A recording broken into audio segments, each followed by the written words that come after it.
Quand en Côte d'Ivoire on oblige les Ivoiriens à acheter les maillots de Puma pour la Coupe d'Afrique, c'est qui on rend riche? C'est la Côte d'Ivoire on rend riche ou même c'est Puma on rend riche? On va suivre attentivement cette vidéo pour voir ce que les Burkinabés font.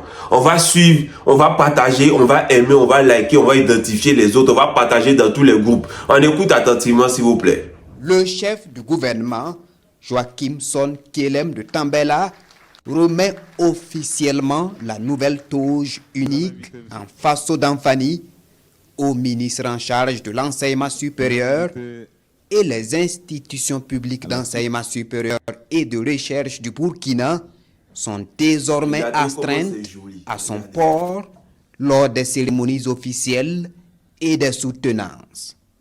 Une concrétisation d'une vision gouvernementale, celle de faire du Burkina Faso un pays souverain et développé avec des valeurs endogènes. Au lieu de dépenser de l'argent pour faire venir des tenues d'ailleurs, nous pouvons maintenant les confectionner ici sur place. Le ministre de l'enseignement supérieur m'a fait comprendre que, à ses débuts, cette femme qui a eu le marché employait tout au plus 3 personnes. Et que maintenant, elle emploie plus de 100 personnes. Donc, vous voyez, ça fait vivre beaucoup de personnes. Le deuxième élément, c'est le caractère culturel. Parce que ce sont des produits de notre terroir. Il faut que nous consommions ce que nous-mêmes nous produisons pour l'intérêt de notre propre peuple. Moi, je porte souvent des costumes. C'est en Faso d'Anfani. Les Burkinabés qui sont déconnectés de la réalité, ils croient que c'est des tissus importés. Non, je n'ai jamais porté de tissus importés. Tout ce que je porte là, c'est Faso d'Anfani, fait par nos couturiers ici même.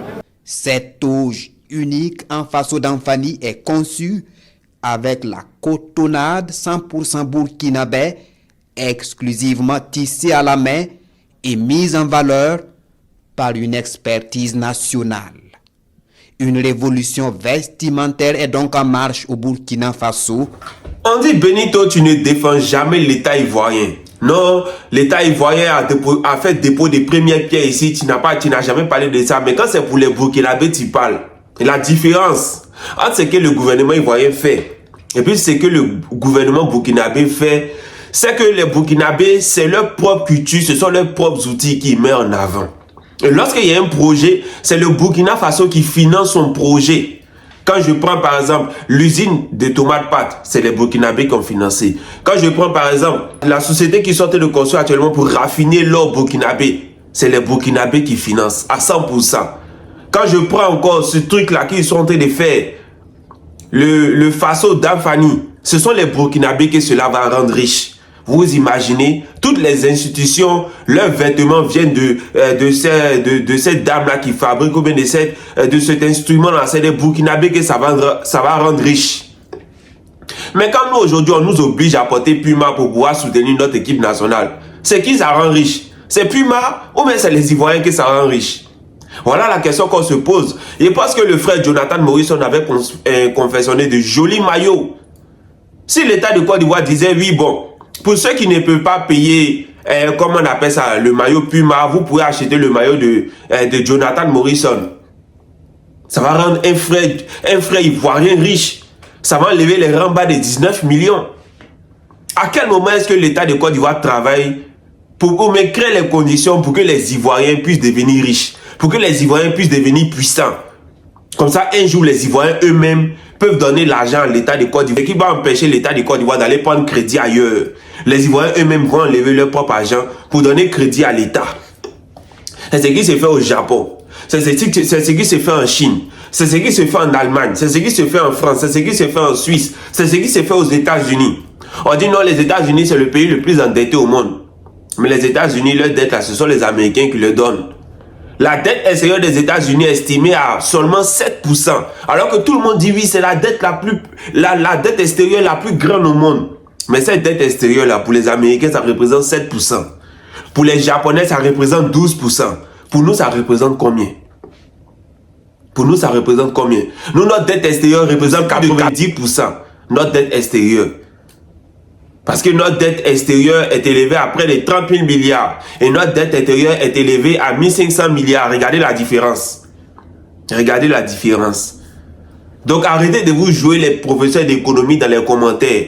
Arrêtez de vous jouer les professeurs d'économie dans les commentaires. Mettez le gouvernement ivoirien au travail. Montrez ce qui ne va pas du doigt.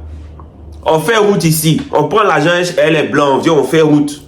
Quand on finit de faire route là, on va rembourser. C'est-à-dire que l'argent, la route là même, c'est une entreprise française ou bien une entreprise chinoise ou bien une entreprise belge qui vient faire la route. Quand l'entreprise a fini de faire la route, l'argent qu'on est parti prendre crédit, l'argent là se retourne chez eux. Et en plus de ça, on va rembourser. Maintenant, lorsque la route se gâte là, ce sont les mêmes encore on appelle pour venir réparer. À quel moment on va former des Ivoiriens qui vont comment on appelle ça, faire des routes, qui vont faire des ponts? À quel moment on va former des Ivoiriens qui vont exploiter notre pétrole? 60 ans maintenant qu'on est dépendant. On va dire que pendant toutes ces 60 années, il n'y a pas un Ivoirien qui est capable de faire des routes, de faire des ponts. On va dire qu'il n'y a pas un Ivoirien qui est capable de ça. Ou bien c'est parce qu'on décide de fermer les yeux là-dessus.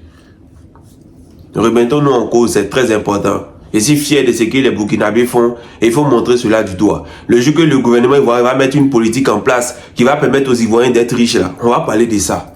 Le jour que le gouvernement ivoirien va acheter des tracteurs, des machines et puis distribuer aux jeunes pour dire bon, on vous encourage à retourner à la terre, mais on va vous donner les moyens aussi pour retourner à la terre. Vous êtes en train d'appeler les gens pour dire oui, allez-y planter manioc, allez-y planter ceci, manioc là, pour que ça puisse produire, il faut 6 mois minimum.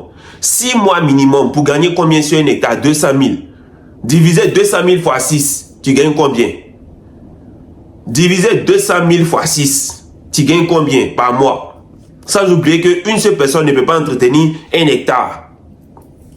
Nous on a fait champ, on sait de quoi on parle. Continuez à être bête. On va tout faire pour vous délivrer.